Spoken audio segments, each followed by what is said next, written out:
मुजफ्फरनगर थाना नई मंडी क्षेत्र की भरतिया कॉलोनी में एडवोकेट नदीम राव के द्वारा मकान खरीदने के बाद से लगातार विवाद बढ़ता जा रहा है। उसी क्रम में आज आसपास के सभासदों ने जिलाधिकारी और एसएसपी से मुलाकात कर मकान खरीदने वाले युवक पर कार्यवाही की मांग की है।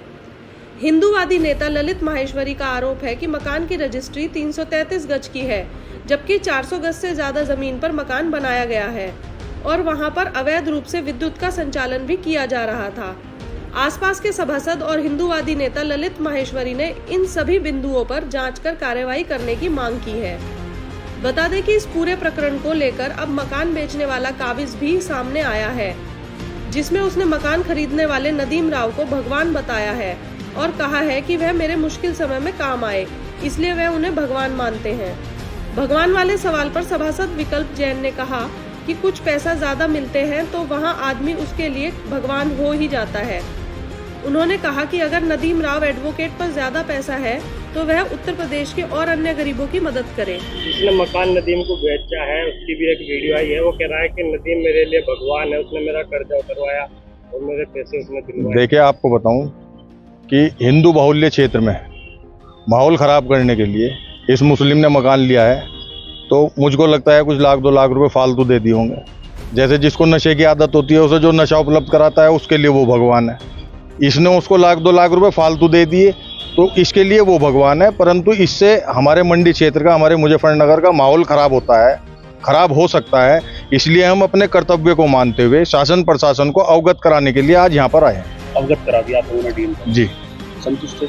बिल्कुल संतुष्ट हैं। डीएम साहब ने हमारे से बहुत अच्छी बात की। डीएम साहब ने एमडीए में भी और नगर पालिका में भी, सिटी मजिस्ट्रेट से भी, एसएसपी साहब से भी, सबसे हमारे सामने वार्ता की और बहुत सख्त शब्दों में कहा कि यदि कोई भी वहाँ पे अवांछित तत्व भविष्य में आता है या वहाँ पर कुछ भी गलत कार्य होता है तो उसमें सब अधिकारियों की जिम्मेदारी होगी और उस मकान को नापने के लिए भी डीएम साहब ने आदेशित कर दिया है। नदीम का एक वीडियो है, उसमें कहा है कि जब उसने मकान बेचा है, अशोक भारती नाम है उसका, जब उसको मुसीबत थी, जब उसकी किसी ने मदद नहीं करी, 3 साल से मकान बेचने की उसमें था वो।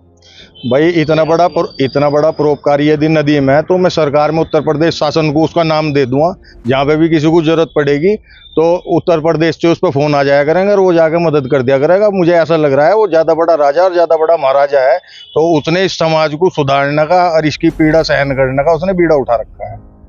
उसको भी बहुत जल्दी पता लग जाएगा कि वो समाज सेवा कैसे करी जाती है। काम करवा देना। संतुष्ट है? बिल्कुल, बहुत अधिक संतुष्ट है। जी, आपका ललित माहेश्वरी। पहले डीएम साहब से मिले, एसएसपी साहब से मिले, क्या मुद्दा है? ये बड़ा हॉट एक चल रहा है मुद्दा, भरतिया कॉलोनी वाला।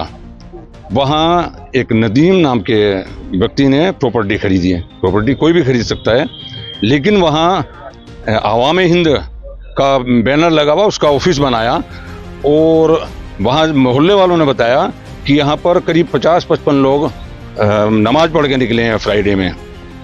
तब कान खड़े हुए मोहल्ले वालों के और वो उनको चिंता हुई कि इससे माहौल खराब यहाँ का होगा। ये तो पुरानी बात होगी, अभी क्या है?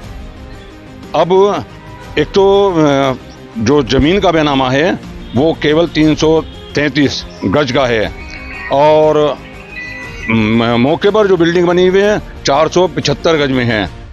इसमें सरकारी जमीन और पड़ोसियों की जमीन कब्जाई हुई है। यहाँ से एक नाला जा रहा था, वो अवैध निर्माण वहाँ से हटे।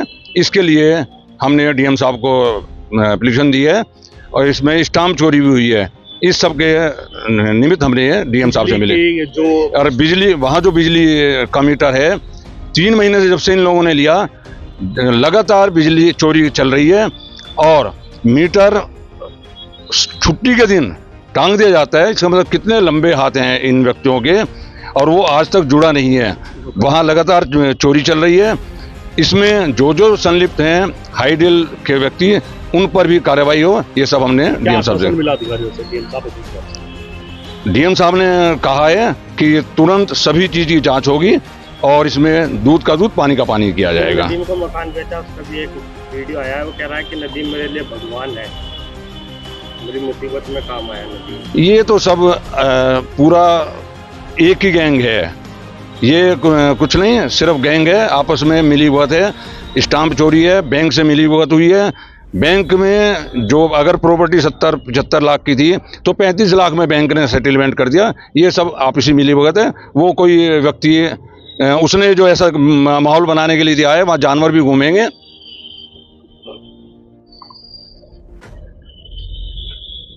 वहाँ जानवर भी घूमेंगे, उसकी वजह से वहाँ माहौल खराब होगा, पूरा मुजफ्फरनगर डिस्टर्ब होगा। इसका भी हमें डर है।